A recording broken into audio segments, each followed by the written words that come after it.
ദൈവനാമം മഹത്വപ്പെടുമാറാകട്ടെ. കർത്താവായ യേശുക്രിസ്തുവിൻ്റെ പരിശുദ്ധമായ നാമത്തിൽ നിങ്ങൾക്ക് എല്ലാവർക്കും എൻ്റെ വിനീതമായ സ്നേഹവന്ദനം. വേദപുസ്തകത്തിൽ ഉറങ്ങിയവർ, അതാണ് നമ്മുടെ ധ്യാന വിഷയം. പഴയ നിയമത്തിലും പുതിയ നിയമത്തിലും ഉറങ്ങിയ ചിലരെ നമുക്ക് കാണുവാനായിട്ട് സാധിക്കും. ഉറക്കം മനുഷ്യ ജീവിതത്തിന് ആവശ്യമാണ്, അതൊരു അനുഗ്രഹമാണ്. ഒരു വിശ്രമം, അത് പുതിയ ശക്തി പകർന്നു കിട്ടാൻ നല്ലതാണ്. പക്ഷേ അസ്ഥാനത്തുള്ളതായ ഉറക്കവും അസമയത്തുള്ളതായ ഉറക്കവും പലപ്പോഴും നാശത്തിലേക്ക് നയിക്കുന്നതാണ്. അത് സംഭവിച്ച പഴയ നിയമത്തിലെ ചില വ്യക്തികളുണ്ട്. ഒന്ന് ശിംശോൻ, ദലീലയുടെ അടുത്തിട്ട് കിടന്ന് ഉറങ്ങി, ശക്തിയെല്ലാം നഷ്ടപ്പെട്ടു. ഏലിയാവ് കർമ്മേൽ തീയിറക്കിയവനാണ്. അത്ഭുതങ്ങളും അടയാളങ്ങളും വീര്യപ്രവൃത്തികളും ദൈവശക്തിയിൽ പ്രവർത്തിച്ചവനാണ്. പക്ഷേ ഒരു സ്ത്രീ ഇസബേല് തട്ടിക്കളയും കൊന്നുകളയും എന്ന് പറഞ്ഞപ്പോൾ പാവം പേടിച്ചുപോയി. ചൂരച്ചെടിയുടെ ചോട്ടിൽ നിരാശയോടെ ഇനി മരിച്ചാൽ മതി എന്ന് തലകുമ്പിട്ട് വേദനയോടെ പറയുന്ന ഒരു വാക്ക് നമുക്ക് കേൾക്കാൻ സാധിക്കും. ഉറങ്ങിപ്പോയി. ദൈവത്തിന് സ്തോത്രം. യോന കപ്പലിൻ്റെ അടിത്തട്ടിൽ കിടന്ന് ഉറങ്ങി. നാം പുതിയ നിയമത്തിലേക്ക് വരുമ്പോൾ ഉറങ്ങിയ ചില വ്യക്തികളെ കാണുവാൻ സാധിക്കും. ഒന്നാമത്തേത് യൂത്തിക്കോസ്. അപ്പോസ്തലപ്രവൃത്തികളുടെ പുസ്തകം 20-ാം അധ്യായം എടുത്ത് 20-ാം അധ്യായത്തിൻ്റെ 8-9 വാക്യങ്ങൾ. ഞങ്ങൾ കൂടിയിരുന്ന മാളികയിൽ വളരെ വിളക്ക് ഉണ്ടായിരുന്നു. അവിടെ യൂത്തിക്കോസ് എന്ന യൗവനക്കാരൻ കിളിവാതിക്കലിരുന്ന് ഗാഢനിദ്ര പിടിച്ചു. പൗലോസ്ലീഹ വചനം ഘോഷിച്ചുകൊണ്ടിരിക്കുകയാണ് ആത്മാവിൽ. ഈ യൂത്തിക്കോസ് എന്ന് പറയുന്ന ചെറുപ്പക്കാരൻ, യുവാവ്, അകത്ത് കയറി ശ്രദ്ധയോടെ ഇരുന്ന് കേൾക്കുന്നതിന് പകരം വാതിക്കലിരുന്ന്, 3-ാം നിലയിലാണ്, വാതിക്കലിരുന്ന് വചനം അശ്രദ്ധയോടെ കേട്ടുകൊണ്ടിരുന്നു. വായിച്ചു. പൗലോസ് വളരെ നേരം സംഭാഷിക്കിയാൽ നിദ്രാവശനായി 3-ാം തട്ടിൽ നിന്നും താഴെ വീണു. ദൈവത്തിന് സ്തോത്രം. ദൈവമക്കളെ, സെയിന്റ് പോളും കൂട്ടരും ത്രോവാസിൽ 7 ദിവസം താമസിച്ച് വേല ചെയ്തു.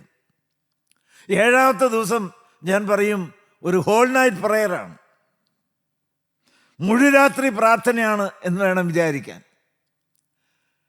പ്രസംഗം നീണ്ടുപോയി. യൂത്തിക്കോസ് കേൾക്കാൻ വന്നവനാണ്, ചെറുപ്പക്കാരനാണ്, ആരോഗ്യക്കുറവൊന്നുമില്ല. പക്ഷേ ഇരിക്കുന്നത് വാതുക്കലാണ്, ശ്രദ്ധയില്ലാതെയാണ്. താഴെ വീണു മരിച്ചു. ദൈവത്തിന് സ്തോത്രം.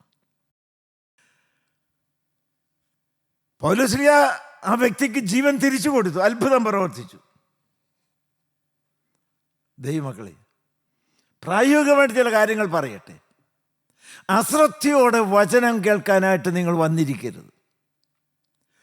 കഴിയുമെങ്കിൽ ഹോളിൻ്റെ അകത്ത് അടുത്ത് വന്ന് വചനം നൽകുന്ന വ്യക്തിയുടെ മുഖത്തേക്ക് നോക്കി കേട്ടുകൊണ്ട് ശ്രദ്ധയോടെ ചെവിയോർത്തിയിരിക്കണം.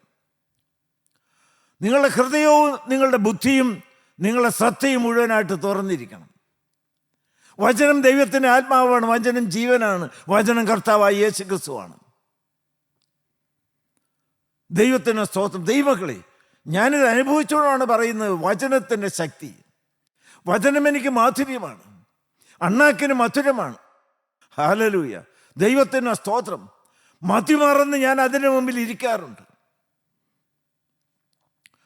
ദൈവത്തിന് സ്തോത്രം. ദൈവമക്കളെ, അതിൻ്റെ ശക്തിയാണ് എന്നെ ജീവിപ്പിക്കുന്നത്. ഈ വചനമാണ് വാസ്തവത്തിൽ എന്നെ ഞാനാക്കി തീർത്തത്. ഈ വചനം കേട്ടാണ് ഞാൻ മാനസാന്തരപ്പെട്ടത്. ഹല്ലേലൂയ. ദൈവനാമം മഹത്വപ്പെടുവാറാകട്ടെ. വചനം ഒരിക്കലും അലസതയോടെ കേൾക്കരുത്.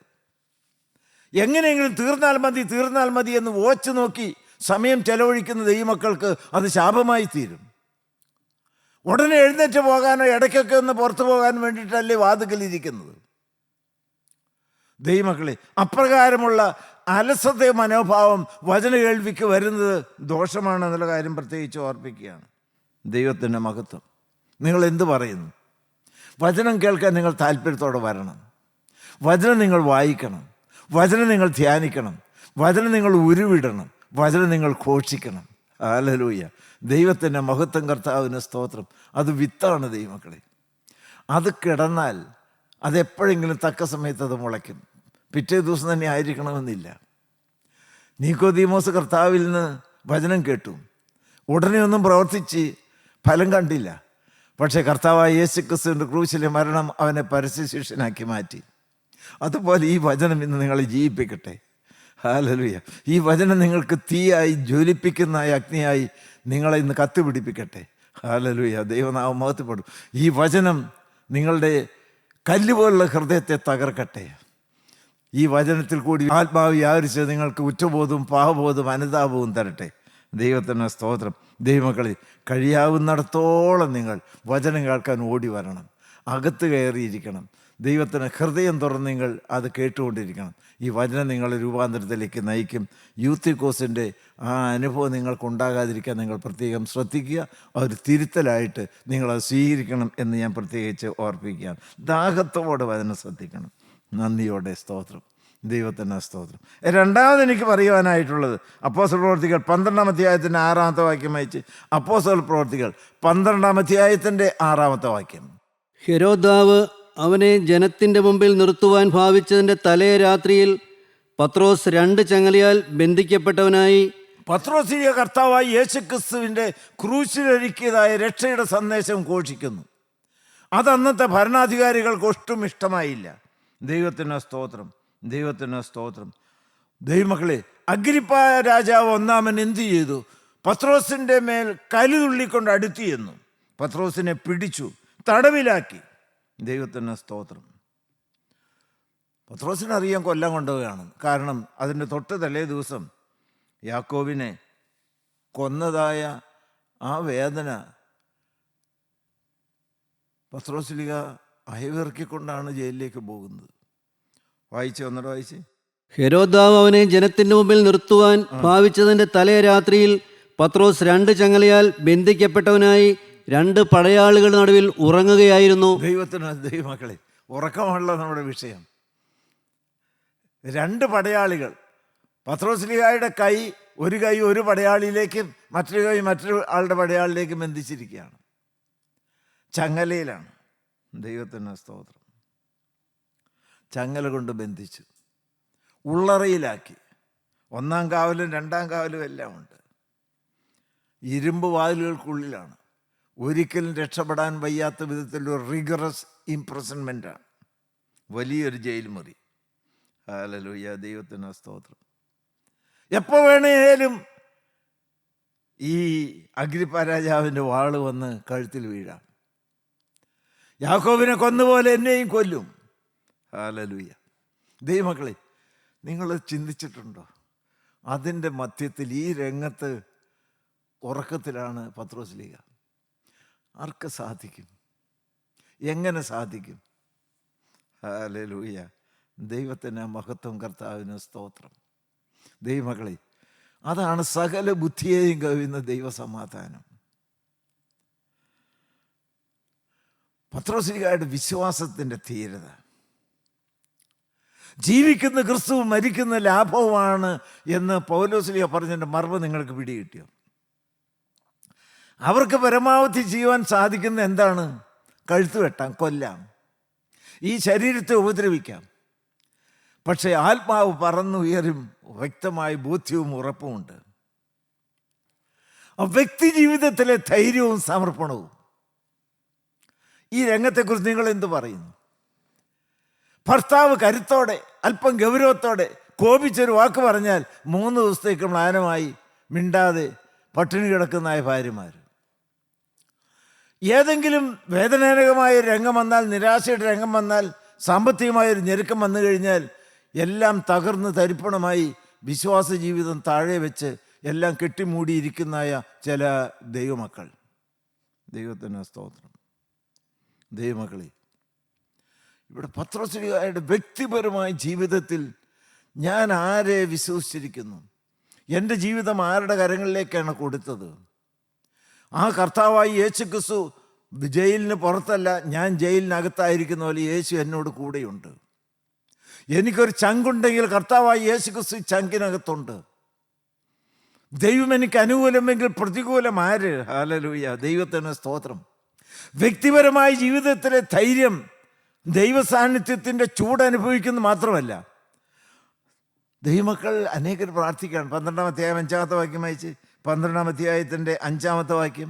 ഇങ്ങനെ പത്രോസിനെ തടവിൽ സൂക്ഷിച്ചു വരുമ്പോൾ ഇങ്ങനെ പത്രോസിനെ തടവിൽ സൂക്ഷിച്ചു വരുമ്പോൾ സഭ ശ്രദ്ധയോടെ അവനു വേണ്ടി ദൈവത്തോട് പ്രാർത്ഥന കഴിച്ചു പോന്നു. ഹല്ലേലൂയ, ഹല്ലേലൂയ, ഹല്ലേലൂയ. ദൈവത്തിന് മഹത്വം. കൂട്ടായ്മയുടെ ശക്തി പത്രോസിന്റെ അകത്താണ്, കൂട്ടായ്മക്കാരെല്ലാം പുറത്താണ്. അവരവരുടെ വ്യക്തിപരമായ കുടുംബകാര്യങ്ങൾ നോക്കി, ഔദ്യോഗിക കാര്യങ്ങൾ നോക്കി മതിമറന്ന് അങ്ങനെ ജീവിക്കുകയല്ല. ദൈവത്തിന് ഞങ്ങളുടെ ഒരു അവയവം പോലെയുള്ള പത്രോസ്ലീഹ ഇപ്പോൾ ജയിലിൽ എന്തു വേണമെങ്കിലും സംഭവിക്കാവുന്ന വിധത്തിൽ ബന്ധനത്തിൽ കിടക്കുകയാണ്. അവർ ഏകാഗ്രതയോടെ പ്രാർത്ഥിച്ചു. കൂട്ടായ്മക്കാരെല്ലാവരും ഇതൊന്ന് കേൾക്കണം. ദൈവത്തിന് സ്തോത്രം. വചനം പറയുന്ന ദൈവമക്കൾക്ക് വേണ്ടി നിങ്ങൾ മുട്ടിപ്പായി പ്രാർത്ഥിക്കണം. നമ്മളുടെ കൂട്ടായ്മയിൽ വേദന അനുഭവിക്കുന്നവരുണ്ട്, കുഞ്ഞുങ്ങളെ ഓർത്ത് വേദനിക്കുന്നവരുണ്ട്, ഭർത്താവിൻ്റെ ഉദരം സഹിക്കാൻ വയ്യാതെ കണ്ണുനീരോടെ കഴിയുന്നതായ ഭാര്യമാരുണ്ട്, സാമ്പത്തികമായ ഞെരുക്കത്തിൽ തകർന്ന കുടുംബങ്ങളുണ്ട്, രോഗത്താൽ വലയുന്നവരുണ്ട്. Hallelujah, hallelujah. ഒരവയവം പോലെ അവരനുഭവിക്കുന്ന വേദന സ്വന്തം വേദന പോലെ നിങ്ങൾ തിരിച്ചറിഞ്ഞ് പ്രാർത്ഥിക്കണം അവർക്ക് വേണ്ടിയിട്ട്. ഹല്ലേലൂയ. നമുക്ക് ഒറ്റക്കെട്ടായിട്ട് നിൽക്കണം. ഒരാളുടെ വേദന എൻ്റെ സ്വന്തം വേദനയായിട്ട് ഞാൻ എടുത്തേ മതിയാവുകയുള്ളൂ. അവിടെയാണ് സ്നേഹം. ലോകത്തിലെ ഏറ്റവും വലിയ ശക്തി സ്നേഹമാണ്. സ്നേഹത്താൽ വ്യാപരിക്കുന്ന ഈ വിശ്വാസമാണ് ദൈവസന്നിധിയിൽ വിലയേറിയത്. ദൈവമക്കൾ, മറ്റുള്ളവരുടെ വേദനയിൽ ഞാൻ വേദനിച്ച് പങ്കാളിയായി അവരുടെ വേദന ഞാൻ ഒപ്പിയെടുക്കണം. നന്ദിയോടെ സ്തോത്രം. അതും ആ ഒരു പ്രാർത്ഥനയുടെ ശക്തി പൗലോസ്ലീഹ അകത്തറിഞ്ഞു. നല്ല കരുത്തോടെ അവിടെ നിന്നു. അങ്ങനെയുള്ള ഉറച്ച ദൈവത്തിന് സ്തോത്രം ഒരു വിശ്വാസിക്ക് വേണ്ടി കരുതാൻ കർത്താവായ യേശുക്രിസ്തു ജയിലിലിറക്കി ഉള്ളിൽ വരും. ദൈവത്തിന് സ്തോത്രം, ദൈവത്തിന് സ്തോത്രം. അവിടെ കിടന്നുകൊണ്ട് നിരാശപ്പെടുകയല്ല, എല്ലാം മറന്നു ഉറങ്ങുകയാണ്. പക്ഷെ ദൈവത്തിൻ്റെ ദൂതൻ വന്ന് തട്ടി ഉണർത്തി. അതിന് വാതിലുകളൊന്നും തടസ്സമല്ലല്ലോ. ദൈവത്തിൻ്റെ പരിശുദ്ധാത്മാവ് അകത്തേക്ക് ശക്തിയോടെ കടന്നു വന്നു. ദൈവത്തിന് സ്തോത്രം. ദൈവമക്കളെ, സ്വർഗം നിങ്ങളെ രക്ഷിക്കാൻ അകത്തേക്ക് വരും. പരിശുദ്ധാത്മാവത്തേക്ക് വരും. 12-ാം അധ്യായത്തിൻ്റെ 7-8 വാക്യങ്ങൾ വായിച്ച്. 12-ാം അധ്യായത്തിൻ്റെ 7-8 വാക്യങ്ങൾ. പെട്ടെന്ന് കർത്താവിന്റെ ദൂതനവിടെ പ്രത്യക്ഷനായി. പെട്ടെന്ന് കർത്താവിൻ്റെ ദൂതനവിടെ പ്രത്യക്ഷനായി. ഇവിടെ ഒരു പാവപ്പെട്ട ദൈവദാസൻ ജയിലിൽ ഉള്ളറയിൽ ബന്ധിക്കപ്പെട്ട് ചങ്ങലയിൽ അവിടെ കുടുങ്ങിക്കിടക്കുകയാണ്. സ്വർഗത്തിന് അനങ്ങാതിരിക്കാൻ സാധിച്ചില്ല. ഞാനിവിടെ നിൽക്കുന്ന കാണുന്ന ഒരു ദൈവമില്ലേ? എൻ്റെ വേദനകൾ മുഴുവനായിട്ട് അറിയുകയും അനുഭവിക്കുകയും ചെയ്യുന്ന ഒരു ദൈവമില്ലേ? നിങ്ങൾക്ക് ഈ വിശ്വാസമുണ്ടോ ദൈവമക്കളെ? ഞാൻ ചങ്കത്ത് കൈവച്ചുകൊണ്ട് പറയട്ടെ, പാവപ്പെട്ട അടിയനെ സ്നേഹിക്കുന്ന ഒരു യേശുവുണ്ട്. അവൻ മരിച്ചുപോയ ഒരു ദൈവമല്ല, അവൻ സജീവനാണ്. ഹല്ലേലൂയ. എൻ്റെ വേദന എൻ്റെ കർത്താവിൻ്റെ വേദനയാണ്. ഹല്ലേലൂയ. എൻ്റെ സ്വന്തം കുഞ്ഞ് എവിടെയെങ്കിലും വേദനിച്ച് വീണ് മുറിവേറ്റ് കിടക്കുന്നത് എനിക്ക് വേദനയല്ല ദൈവമക്കളെ. അതുപോലെയാണ് കർത്താവായ യേശുക്രിസ്തു രക്തം കൊടുത്ത് വിലയ്ക്ക് വാങ്ങിയ ദൈവമക്കൾ ആരെങ്കിലും ശാരീരികമായോ മറ്റേതെങ്കിലും വിധത്തിലുള്ള വേദനയോ കഷ്ടത അനുഭവിക്കുന്നുവെങ്കിൽ കർത്താവ് സ്വസ്ഥനായിരിക്കുകയില്ല. ദൈവത്തിന് സ്തോത്രം. കർത്താവ് കടന്നു വന്നു ജയിലിനകത്തേക്ക്. വായിച്ചു. അറയിലൊരു വെളിച്ചം പ്രകാശിച്ചു. ദൈവത്തിന് സ്തോത്രം. അറ അത് ഇരുട്ടാണ്, ജയിലറയാണ്, ഉള്ളറയാണ്. അവിടെ ഒരു വെളിച്ചം പ്രകാശിച്ചു. അവൻ പത്രോസിനെ വിലാപ്പുറത്ത് തട്ടി. Hallelujah, hallelujah. പത്രോസിനെ വിലാപ്പുറത്ത് തട്ടി. വേഗം എഴുന്നേൽക്ക എന്ന് പറഞ്ഞവനെ ഉണർത്തി. ദൈവത്തിന്റെ പരിശുദ്ധാത്മാവ് ശക്തിയോടെ ജയിലറയ്ക്ക് ഉള്ളിൽ ഇറങ്ങി വന്ന് അവനെ തട്ടി ഉണർത്തി. വായിക്കാം. ഉടനെ അവന്റെ ചങ്ങല കൈമേൽ നിന്ന് വീണുപോയി. ദൈവം തൊട്ടോ ബന്ധനക്കെട്ടുകൾ പൊട്ടും. ഇപ്പോൾ അത് നടക്കണം. ദൈവത്തിന് സ്തോത്രം. നിങ്ങൾ വെറും ഒരു പ്രസംഗയോഗത്തിലല്ല, വാചക കസരത്തിൻ്റെ മുമ്പിലല്ല നിങ്ങൾ വന്നിരിക്കുന്നത്. ഞാൻ അനുഭവിച്ചുകൊണ്ടാണ് നിങ്ങളോട് പറയുന്നത്. ആ അത്യന്ത ശക്തി പാവപ്പെട്ട അടിയിൽ കൂടി ഈ ബലഹീന പാത്രത്തിൽ കൂടി ഒഴുകുന്നതും ഈ വചനത്തിൽ കൂടി നിങ്ങളെ വന്ന് തൊട്ട് തലോടിപ്പോകുന്നതും അനുഭവിച്ചുകൊണ്ടാണ് നിങ്ങളോട് ഇത് പറയുന്നത്. ഹല്ലേലൂയ, ഹല്ലേലൂയ, ഹല്ലേലൂയ. ദൈവമക്കളെ, ആ അത്യന്ത ശക്തി നിങ്ങളെയും തൊട്ട് തലോടും. ഇത് കേൾക്കുമ്പോൾ തന്നെ ബന്ധനത്തിൽ കിടക്കുന്ന അനേകരുണ്ട്. വെറും ചങ്ങലയല്ല, കയറുകൊണ്ടല്ല, സാത്താൻ്റെ ബന്ധനത്തിലാണ്. സ്തുതി നിന്നുപോയില്ലേ? പാപം നിങ്ങളെ ഇന്ന് വാഴുകയല്ലേ? ദൈവത്തിൻ്റെ സ്തോത്രം. നിങ്ങൾക്ക് ഒരു വിടുതൽ കിട്ടണ്ടേ? സ്വാതന്ത്ര്യത്തിൻ്റെ പാട്ട് നിങ്ങൾക്ക് പാടണ്ടേ? ദൈവം നമ്മുടെ മധ്യത്തിലേക്ക് ഇറങ്ങി വന്നിരിക്കുകയാണ്. ദൈവത്തിൻ്റെ സ്തോത്രം. അവനെ തട്ടി ഉണർത്തി എഴുന്നേൽക്കാൻ പറഞ്ഞു. വായിക്കാം. ദൂതൻ അവനോട്, അരകെട്ടി ചെരുപ്പിട്ട് മുറുക്കുക എന്ന് പറഞ്ഞു. വായിച്ചോ. അവൻ അങ്ങനെ ചെയ്തു. അവൻ അങ്ങനെ ചെയ്തു. നിന്റെ വസ്ത്രം പുതച്ച് എന്റെ പിന്നാലെ വരിക എന്ന് പറഞ്ഞു. അവൻ പിന്നാലെ ചെന്നു. ആ ദൂതൻ മുഖാന്തരം സംഭവിച്ചത് വാസ്തവമെന്നറിയാതെ താൻ ഒരു ദർശനം കാണുന്നുവെന്ന് നിരൂപിച്ചു. അവർ 1-ാം കാവലും 2-ാമത്തേതും കടന്നു പട്ടണത്തിൽ ചെല്ലുന്ന ഇരുമ്പ് വാതിക്കലെത്തി. അത് അവർക്ക് സ്വതവേ തുറന്നു. അവർ പുറത്തിറങ്ങി. Hallelujah, hallelujah. ആരാ ഇറക്കിയത്? ദൈവത്തിന് സ്തോത്രം. എൻ്റെ ദൈവത്തിൻ്റെ ശക്തി. ആ യേശുക്രിസ്തു ഇന്നലെയും ഇന്നും എന്നേക്കും അനന്യനാണ്. നിങ്ങൾ ആരും ഇന്നത്തെ ഈ വനശുശ്രൂഷയ്ക്ക് ശേഷം ബന്ധനക്കെട്ടിൽ കുടുങ്ങിക്കിടക്കേണ്ടതായ കാര്യമില്ല. പാവപ്പെട്ട അടിയൻ്റെ വാക്കുകളുടെ ശക്തിയുടെ പ്രാധാന്യമല്ല. കാൽവറിയിൽ ശത്രുവിൻ്റെ തലയെ ചതച്ച കർത്താവായ യേശുക്രിസ്തുവിൻ്റെ തേജസ്സിൻ്റെ ശക്തി ഇന്ന് നിങ്ങളെ തൊട്ടി തലോടുകയാണ്. ബന്ധനങ്ങളെല്ലാം ചാമ്പലായി പൊട്ടി വീണുപോകും. നിങ്ങൾ സ്വാതന്ത്ര്യം പ്രാപിക്കും. ദൈവത്തിന് സ്തോത്രം. എന്തെല്ലാം അടിമത്തത്തിൽ കിടന്ന ദൈവമക്കളാണ് ദൈവമക്കളെ. നിങ്ങൾക്ക് അവിടുന്ന് വിടുതല പ്രാപിച്ച് കർത്താവായ യേശുക്രിസ്തുവിന്റെ മുഖത്തിന് കീഴിൽ ബന്ധിക്കുവാൻ സ്വർഗതുല്യമായ ഒരു അനുഭവം ഇന്ന് ദൈവം നിങ്ങൾക്ക് തരും. ദൈവത്തിന് സ്തോത്രം. ഇവിടെ നമുക്ക് കാണുന്നത് ദൈവത്തിൻ്റെ സ്നേഹത്തിൻ്റെ തലോടൽ ചാരിയുള്ളതായ ഉറക്കം, വിശ്വാസത്തിൽ ചാരിയുള്ളതായ ഒരു ഉറക്കം. ഹല്ലേലൂയ, ദൈവത്തിന് സ്തോത്രം. ദൈവമക്കളെ, ഏത് കഷ്ടതകളുടെയും മൊത്തത്തിൽ ഉറങ്ങുവാൻ സാധിക്കും. നിരാശയുടെ മൊത്തത്തിൽ ഉറങ്ങുവാൻ സാധിക്കും. പൗലോസും ശീലാസും കാരാഗ്രഹത്തിൽ കിടന്നില്ലേ? കൈയും കാലും എല്ലാം ആമത്തിലല്ലേ, ബന്ധനത്തിലല്ലേ, കൊല്ലുമെന്ന് ഉറപ്പല്ലേ? എങ്കിലും അന്തരംഗത്തിൽ പരിശുദ്ധാത്മാവിന്റെ ശക്തിയാൽ ഒരു പാടി സ്തുതിച്ചു. ദൈവത്തിന് സ്തോത്രം. കാരാഗ്രഹത്തിൻ്റെ വാതിലുകൾ എല്ലാം തുറന്നതെന്ന് മാത്രമല്ല, അതിൻ്റെ അടിസ്ഥാനങ്ങൾ പോലും ഇളകി. ദൈവനാമം മാത്രം മഹത്വപ്പെടുവാറാകട്ടെ. നിങ്ങൾ എന്ത് പറയുന്നു? ഇന്ന് നിങ്ങളെങ്ങനെ പോകും? ബന്ധനക്കെട്ടുകൾ പൊട്ടിയോ? ദൈവത്തിൻ്റെ സ്തോത്രം. ദൈവം സർവശക്തനല്ലേ? അന്ന് പത്രോസ്ലീഹായെ തട്ടുണർത്തിയതായ കരം ഇന്നും സജീവമല്ലേ? Hallelujah, hallelujah. ദൈവ സ്വാതന്ത്ര്യത്തിൻ്റെ പാട്ട് നിങ്ങൾ പാടണ്ടേ? നിങ്ങൾക്ക് ജയാളികളായി ഒന്ന് മുന്നോട്ട് പോകണ്ടേ? അനേകരെ ഈ സത്യത്തിന് സുവിശേഷം ഓടിയിടന്ന് അറിയിക്കണ്ടേ? ദൈവത്തിൻ്റെ സ്തോത്രം. 1 യൂത്തിക്കോസ് അലസതയോടെ വചനം കേട്ടപ്പോൾ ഉറങ്ങിപ്പോയി ദോഷം വരുത്തി വെച്ച ദൈവദാസൻ. പക്ഷെ ദൈവം വീണ്ടും ജീവൻ കൊടുത്തു. ദൈവത്തിൻ്റെ സ്തോത്രം. തടവറയിൽ എല്ലാ പ്രതികൂല സാഹചര്യങ്ങളും തല ഉയർത്തി നിൽക്കുന്ന സമയത്ത് എല്ലാം മറന്ന് ഹരിമനാഥൻ്റെ മാറിൽ ചാരിയുള്ളതായ ഉറക്കം പത്രോസ്ലീഹ.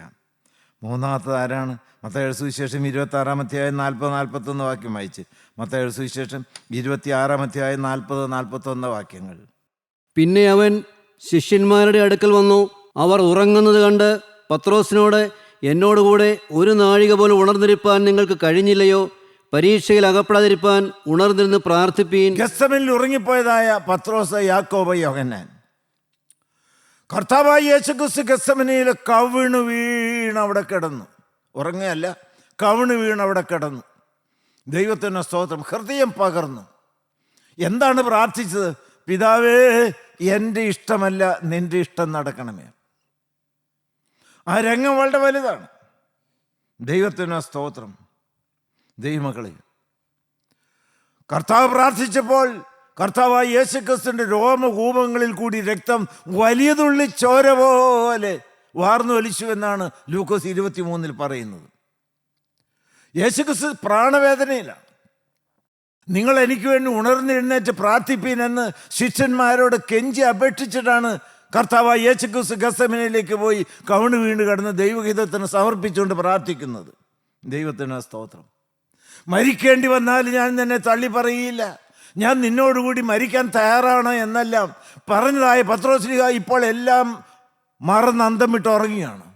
First boasting then sleeping. ഇത് മനുഷ്യൻ്റെ പ്രകൃതിയാണ്. കർത്താവിനോട് ചേർന്ന് ശരീരപ്രകാരം ചേർന്ന് മുട്ടി ഒരുമി നടക്കുന്നുണ്ട്. കർത്താവായ യേശുക്രിസ്തുവിനെ ഗെത്സമനിയിൽ പിടിക്കാൻ വന്നപ്പോൾ വാളുകൊണ്ട് വെട്ടുന്ന ആ പ്രകൃതിയാണ് പത്രോസ്ലീഹയ്ക്കുള്ളത്. ആത്മീയമല്ല ദൈവമക്കളെ. ദൈവത്തിന് സ്തോത്രം. ജഡസ്നേഹം കൊണ്ട് ആത്മീയത്തിൽ ഒരിക്കലും മുന്നോട്ട് പോകാനായിട്ട് സാധ്യമാകുകയില്ല. ആത്മാവിൻ്റെ സ്നേഹം വേണം. ഹൃദയം കൊണ്ടുള്ളതായ അടുപ്പം വേണം. കർത്താവായ യേശുക്രിസ്തുവിൻ്റെ രക്തം വാർന്നൊലിക്കുന്ന ആ വേദനയുടെ രംഗം കണ്ട് വേദനിച്ച് കണ്ണുനീരോട് ഉണർന്നെഴുന്നേറ്റ് കർത്താവേ, അമിതബലം ധരിപ്പിക്കണമേ ദൈവമേ എന്ന് പ്രാർത്ഥിക്കേണ്ടതായ ദൈവമക്കൾ എല്ലാം മറന്നുറങ്ങുകയാണ്. ദൈവത്തിന് സ്തോത്രം. കർത്താവായ യേശു ക്രിസ്തുവിൻ്റെ വേദന തിരിച്ചറിയുന്നില്ല. സ്നേഹമല്ല, ജഡമാണ്. എനിക്കതെങ്ങനെ വിശദീകരിക്കണമെന്ന് അറിഞ്ഞുകൂടാ. എനിക്കൊരു സത്യം ഈ വാർദ്ധക്യ കാലത്ത് മനസ്സിലായി. ആത്മീയത്തിൻ്റെ കാതലെന്ന് പറയുന്നത് കർത്താവിനോടുള്ള സ്നേഹമാണ്. ദൈവസ്നേഹത്താൽ നിറയപ്പെട്ട ദൈവമക്കളെ, ആ സ്നേഹം കത്തി ജ്വലിക്കുന്നില്ല എങ്കിൽ നിങ്ങളുടെ ഏത് പ്രവർത്തനങ്ങളും പൂജ്യമാണ്. വചനശ്രൂഷ പോലും ആ ശബ്ദം മുഴങ്ങുന്ന ചെമ്പും ചെലമ്പുന്ന കൈത്താളവുമായിരിക്കും. ദൈവത്തിന് സ്തോത്രം. ദൈവമക്കളെ, ദൈവത്തിൻ്റെ വേദന, ഞാൻ പാപം ചെയ്യുമ്പോൾ ദൈവം വേദനിക്കുന്നത് എൻ്റെ ജീവിതത്തിൻ്റെ വേദനയെ ഞാൻ തിരിച്ചറിയണം. ഞാൻ തന്നെ പാപം ചെയ്യുമ്പോൾ എൻ്റെ ആത്മാവ് ഞരങ്ങുന്നതായ ഞരക്കം ഒരു വെള്ളത്തിൽ കിടക്കുന്ന മീനിനെ കരയിലെടുത്ത് ഇടുമ്പോൾ ഉള്ളതായ അനുഭവം പോലെ പാപം വരുമ്പോൾ നിങ്ങളുടെ ജീവിതത്തിൽ ആ അസ്വസ്ഥത നിങ്ങൾ അറിയുന്നുണ്ടോ? വേറൊരു കാര്യം നിങ്ങളോട് ചോദിക്കട്ടെ. നാശത്തിലേക്ക് പോകുന്നവരുടെ ജീവിതത്തിൻ്റെ ഭയാനകത കണ്ട് നിങ്ങളുടെ ഉള്ളം പിടയ്ക്കുന്നുണ്ടോ? അനങ്ങാതിരിക്കാൻ നിങ്ങൾക്ക് തോന്നുകയില്ല. ഏത് വാർദ്ധക്യത്തിനും ഓടി നടക്കുമെന്ന് ഞാൻ പറയും. കാരണം നാശത്തിൻ്റെ തീപ്പൊയ്യിൽ വെന്തെരിയാൻ എൻ്റെ വേണ്ടപ്പെട്ടവരും നാട്ടുകാരും വീട്ടുകാരും ഇടവാഹങ്ങളും പോകുമ്പോൾ എനിക്ക് സ്വസ്ഥതയോടെ കിടന്നുറങ്ങാൻ സാധ്യമല്ല. ആത്മീയം എന്ന് പറയുന്ന സ്നേഹത്തിൽ കത്തിജ്വലിച്ചുള്ളതായ ഒരനുഭവമാണ്. ദൈവത്തോട് മനുഷ്യരോടുള്ളതായിരിക്കുന്ന സ്നേഹം. ദൈവത്തിന് സ്തോത്രം. സ്നേഹം തണുത്താൽ ഉറക്കം വരും. വെറും ജഡീകരായിട്ട് ആത്മീയം മുന്നോട്ട് കൊണ്ടുപോകാനായിട്ട് സാധ്യമാകുകയില്ല. ഹല്ലേലൂയ, ദൈവത്തിന് സ്തോത്രം. ദൈവമക്കളെ, നിങ്ങൾ എന്ത് പറയുന്നു? നിങ്ങൾക്കിപ്പോൾ ഗത്സമനയിലെ അനുഭവം വേണമോ? കർത്താവായ യേശു ക്രിസ്തുവിനോട് ചേർന്ന് നിങ്ങൾക്കൊന്ന് മുട്ടുമടക്കാമോ? കർത്താവായ യേശു ക്രിസ്തു എഴുന്നേറ്റ് വന്നു. ഒന്നല്ല, രണ്ടല്ല, മൂന്നാമത്തെ പ്രാവശ്യം. ദൈവത്തിന് സ്തോത്രം. എന്താണ് പറഞ്ഞത്? ഒന്നുകൂടെ വായിച്ച് 40-41 വായിച്ച്. പിന്നെ അവൻ ശിഷ്യന്മാരുടെ അടുക്കൽ വന്നു. അവർ ഉറങ്ങുന്നത് കണ്ടു. കർത്താവായ യേശു ക്രിസ്തു ശിഷ്യന്മാരുടെ അടുക്കൽ വന്നു. അവർ ഉറങ്ങുന്നത് കണ്ടു. പത്രോസിനോട്, എന്നോടുകൂടെ ഒരു നാഴിക പോലും ഉണർന്നിരിപ്പാൻ നിങ്ങൾക്ക് കഴിഞ്ഞില്ലയോ? പരീക്ഷയിൽ അകപ്പെടാതിരിപ്പാൻ ഉണർന്നിരുന്ന് പ്രാർത്ഥിപ്പീൻ. ദൈവത്തിന് സ്തോത്രം. ഉണർന്നിരുന്ന് പ്രാർത്ഥിപ്പീൻ. നിങ്ങൾ എന്നെ അങ്ങ് മറന്നേ.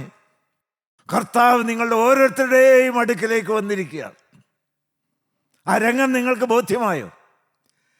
ഇന്നലെയും ഇന്നും എന്നേക്കും അനന്യനായിരിക്കുന്ന കർത്താവായ യേശു ക്രിസ്തു അന്ന് ഗത്സമനയിൽ രക്തം വാർന്നു വരിച്ച് കിടന്ന രംഗത്ത് നിന്ന് എഴുന്നേറ്റ് ഉറങ്ങുന്നതായ സ്നേഹമില്ലാത്ത, കർത്താവിന് വേദന രുചിച്ചറിയാത്ത ആ ശിഷ്യന്മാരുടെ അടുക്കൽ വന്ന് പറയുകയാണ്.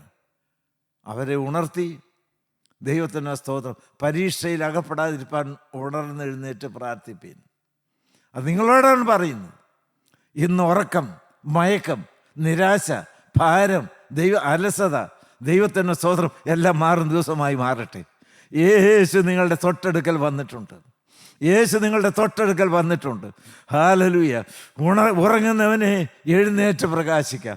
ഹല്ലേലൂയ, ദൈവത്തിന് സ്തോത്രം. ഒരു ചൈതന്യം നിങ്ങളുടെ ജീവിതത്തെ തൊട്ട് ഉണർത്തട്ടെ. കർത്താവായ യേശു ക്രിസ്തുവിൻ്റെ കരം നിങ്ങളെ ഇങ്ങനെ തട്ടി ഉണർത്തട്ടെ. ദൈവനാമം മഹത്വപ്പെട്ടെ. ദൈവത്തിന് സ്തോത്രം. കർത്താവായ യേശു ക്രിസ്തു വീണ് കിടന്നു. ദൈവമക്കളെ, നമുക്കും ഗത്സമനയിലേക്കൊന്ന് പോകാം. കർത്താവായ യേശു ക്രിസ്തു രക്തം വാർന്നൊലിച്ച് കിടക്കുന്ന കൂട്ടത്തിൽ നമുക്കും ദൈവമക്കളെ ഒന്ന് കവിണ് വീണ് കിടക്കാം. അവൻ്റെ കാൽപാദത്തിലെല്ലാം രക്തമുണ്ടല്ലോ. പാപമുള്ള ആരെങ്കിലും ഇത് കേൾക്കുന്നുണ്ടോ? കർത്താവായ യേശു ക്രിസ്തുവിന് എവിടെ നിന്നാണ് ശക്തി കിട്ടിയത്? ദൈവത്തിൻ്റെ സ്തോത്രം. പിതാവേ, എൻ്റെ ഇഷ്ടമല്ല നിൻ്റെ ഇഷ്ടം എൻ്റെ ജീവിതത്തിൽ നടക്കണമേ. എൻ്റെ ഇഷ്ടമല്ല നിൻ്റെ ഇഷ്ടം. ദൈവമക്കൾക്കൊന്ന് മുട്ടുമടക്കാമോ? ഹല്ലേലൂയ, ദൈവത്തിന് സ്തോത്രം. കർത്താവായ യേശു ക്രിസ്തു ആ പാനപാത്രം, അത് പാപത്തിൻ്റെ പാനപാത്രമാണ്. കർത്താവ് ഏറ്റവും കൂടുതൽ വെറുക്കുന്ന മറ്റൊന്നിനെയല്ല, പാപത്തെയാണ്. അത് മനുഷ്യവർഗത്തിന് വേണ്ടി ആ കയ്പ് നുകരേണ്ടതായിട്ട് വന്നു. ആ ദൈവമേ, അത് നിനക്കിഷ്ടമാണെങ്കിൽ എനിക്ക് സമ്മതമാണ്. എൻ്റെ ഇഷ്ടം ചെയ്യുവാനല്ല, നിൻ്റെ ഇഷ്ടം ചെയ്യുവാനാണ് ഞാൻ ഈ ഭൂമിയിലേക്ക് വന്നത്. ദൈവത്തിന് സ്തോത്രം. പിതാവാൻ ദൈവത്തിന് ഇഷ്ടം ചെയ്യുന്നതാണ് കർത്താവായ യേശു ക്രിസ്തുവിൻ്റെതായ പട്ടണം. ഹല്ലേലൂയ, ദൈവത്തിന് സ്തോത്രം. നിങ്ങളിപ്പോൾ മുട്ടുമടക്കിയോ? ആ കർത്താവായ യേശുക്രിസ്തുവിന്റെ രക്തം മാറുതലിക്ക് നിങ്ങൾ കണ്ടോ? വലിതുള്ളി ചോര പോലെ ഒഴുകി വരുന്നത് നിങ്ങൾ കണ്ടോ? ആ രക്തത്തിൻ്റെ സുഗന്ധം നിങ്ങൾ മണക്കുന്നില്ലേ? അത് ജീവരക്തമല്ലേ? വിറയ്ക്കുന്ന വിശ്വാസത്തിൻ്റെ കാര്യം കൊണ്ട് ആ രക്തം തന്നെ കാൽപാദം ഒന്ന് തൊടാമോ? ഹല്ലേലൂയ. എന്നിട്ടൊരു വാക്ക് പറയാമോ? എൻ്റെ ദൈവമേ, എൻ്റെ തന്നിഷ്ടം ഞാനിതാ താഴെ വയ്ക്കുന്നു, പൊന്നിഷ്ടത്തിന് എന്നെ തന്നെ സമർപ്പിക്കുന്നു. ഞാൻ ഉറങ്ങിപ്പോകുന്നവനാണ്, ഞാൻ അലസലാണ്, ഞാൻ ജഡീകമായിരിക്കുന്നതായ പ്രകൃതിയാണ് എനിക്കുള്ളത്. ആത്മാവിൻ്റെ ആരാധന ഇതുവരെയും എനിക്ക് വേണ്ടവണ്ണം രുചിച്ച് അനുഭവിക്കാൻ സാധിച്ചിട്ടില്ല. എൻ്റെ പിന്മാറ്റത്തെ സൗഖ്യമാക്കണമേ. എൻ്റെ ഉറക്കത്തിൽ നിന്ന് എനിക്ക് ചൈതന്യം തരണമേ. ഇന്ന് ഉണരുന്ന ദിവസമാക്കി മാറ്റണമേ. നിങ്ങൾക്ക് ഒന്ന് കവിണ് വീണ് ഒരു ജീവിതം സമർപ്പിച്ചുകൊണ്ടൊരു പുതിയ അധ്യായം തുടങ്ങാമോ? നമുക്ക് പ്രാർത്ഥിക്കാം. ഹല്ലേലൂയ, ഹല്ലേലൂയ, ഹല്ലേലൂയ, ഹല്ലേലൂയ, ഹല്ലേലൂയ, ഹല്ലേലൂയ. യൂത്തിക്കോസ് വീണു മരിച്ചു. പൗലോസ്ലീഹാവിന് ജീവൻ കൊടുത്തു. ഹല്ലേലൂയ, ദൈവനാമം മാത്രം മഹത്വപ്പെടുമാറാകട്ടെ. ചങ്ങലയിൽ കിടന്നായ പത്രോസ്ലീഹായ്ക്ക് സമ്പൂർണ്ണമായിരിക്കുന്നതായി വിടുതൽ ലഭിച്ചു. കാരണം ജയിലിനകത്തേക്ക് കർത്താവായ യേശുക്രിസ്തു കടന്നു എന്ന് അവനെ വിടുവിച്ച് വെളിയിലേക്ക് കൊണ്ടുവന്നു. ദൈവത്തിന് സ്തോത്രം. ഉറങ്ങുന്നതായ പത്രോസിനെ, യാക്കോബിനെ, യോഹന്നാനെയും ദൈവം കർത്താവായ യേശുക്രിസ്തു എഴുന്നേറ്റ് വന്ന് തട്ടി ഉണർത്തി. ഹല്ലേലൂയ, നന്ദിയോടെ നന്ദിയോടെ നന്ദിയോടെ സ്തോത്രം. പരീക്ഷയിൽ അകപ്പെടാതിരിപ്പാൻ എഴുന്നേറ്റ് പ്രാർത്ഥിപ്പാൻ പറഞ്ഞു. നമുക്കൊരു പുതിയ അധ്യായം തുടങ്ങാം. നമുക്ക് ദൈവത്തോട് പ്രാർത്ഥിക്കാം. കാരണം എന്ന് പറഞ്ഞ ദൈവമേ, ഞങ്ങളുടെ വാഴ്ത്തപ്പെട്ട പൊന്നു കർത്താവ്, ഈ സ്വർഗീയ സമയത്തിനായി ഞങ്ങൾ നിന്നെ സ്തുതിക്കുന്നു. ഉണർവിൻ്റെ കാറ്റ് ശക്തിയോടെ ആഞ്ഞടിക്കുന്നതിനായി ഞങ്ങൾ നിന്നെ സ്തുതിക്കുന്നു. നിൻ്റെ രക്തം മാർന്നടിക്കുന്ന കാര്യം ഞങ്ങളെ തട്ടി ഉണർത്താൻ വന്ന് ഞങ്ങളെ തലവിടുന്നതിനായി ഞങ്ങൾ നിന്നെ സ്തുതിക്കുന്നു. ഞങ്ങളെ നിന്ന് പിടിച്ചെഴുന്നേൽപ്പിക്കണമേ. വീണവരെ പിടിച്ചെഴുന്നേൽപ്പിക്കണമേ. പിന്മാറ്റക്കാരെ മടക്കി വരുത്തണമേ. മരിച്ചവരെ ജീവിപ്പിക്കണമേ. ഹല്ലേലൂയ, ഹല്ലേലൂയ, ഹല്ലേലൂയ. ഉറങ്ങുന്നവരെ ചൈതന്യവും ശക്തിയും നൽകി ഉണർത്തണമേ. പുതിയ ശക്തി ധരിപ്പിക്കണമേ. കൂട്ടായ്മയായി ഉണർവ് വ്യാപരിക്കണമേ. മഹത്വം തിരുമേൻ എടുക്കണമേ. രണ്ടാമത്തെ വരവുങ്കൾ പറന്നു വരുന്ന വിശുദ്ധന്മാരുടെ നിരയിൽ ഞങ്ങളെ ഓരോരുത്തരെയും പെടുത്തണമെന്ന് യേശുവിൻ്റെ നാമത്തിൽ അപേക്ഷിക്കുന്നു. കൃപയോടെ കേട്ട് ഉത്തരമല്ലുമാറാകണമേ. ആമീൻ, ആമീൻ, ഹല്ലേലൂയ.